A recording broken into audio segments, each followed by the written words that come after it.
Giolitti et la montagne. Giovanni Giolitti avait ses racines en montagne. La famille de son père venait du Valmaira, de San Damiano di Macra.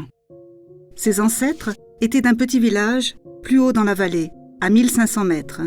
Comme Giolitti l'a écrit, notre famille était celle de paysans montagnards. Après la mort prématurée de son père, le petit Giovannin, comme on l'appelle dans la famille, vit à Turin avec sa mère Henrietta et 4 oncles célibataires. Giovannin est un enfant gracile et son oncle médecin conseille alors que l'enfant profite de l'air sain de la montagne, loin du brouillard et de l'humidité de Turin.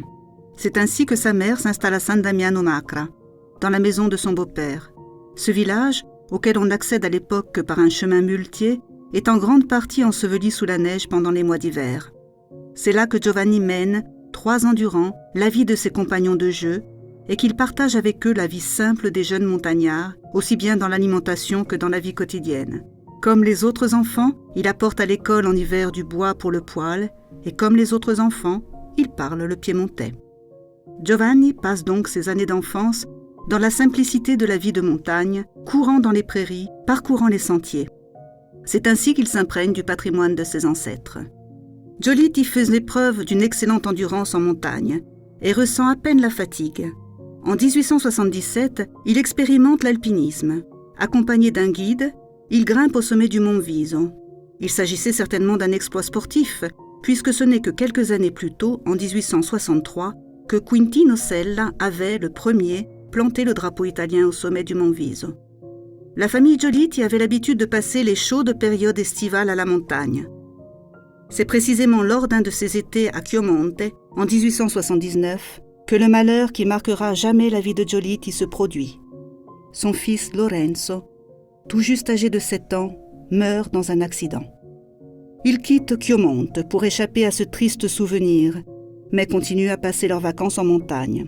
Plusieurs années à Paesana, puis à Ceresole, Giolitti emmène ses enfants avec lui à l'occasion de ses excursions. Il aimait partir tôt le matin pour avoir toute la journée devant lui, doté d'un sac sur l'épaule contenant un léger encas et accompagné de ses garçons. L'après-midi, il s'accordait une sieste dans le foin. Il voulait que les préparatifs soient tous faits la veille pour pouvoir partir rapidement le lendemain à la première heure. Une fois en plein air, on pouvait s'en donner à cœur joie et faire autant de vacarme qu'on voulait. Sa carrière politique l'oblige à s'éloigner de son Piémont, mais dans son logement de Rome, sa valise est toujours prête pour le retour en montagne. Le Piémont est sa terre, son peuple, sa langue. Il retourne à Cavour, où se trouve la maison de la famille de sa mère, ainsi que la villa héritée de son oncle. Puis, à Bardonecchia, quand l'été devient torride et que Giolitti éprouve le besoin de rejoindre les montagnes. Il y fait de longues promenades en compagnie de sa femme Rosa, de ses amis, de ses enfants et petits-enfants. C'est à l'un de ses petits-enfants préférés, Curio Caraviglio, que nous devons cette évocation de la promenade sur le sentier du canal. En août 1915, je passais quelques semaines avec mes grands-parents à la montagne, qui se rendaient à Bardonecchia pendant les mois les plus chauds.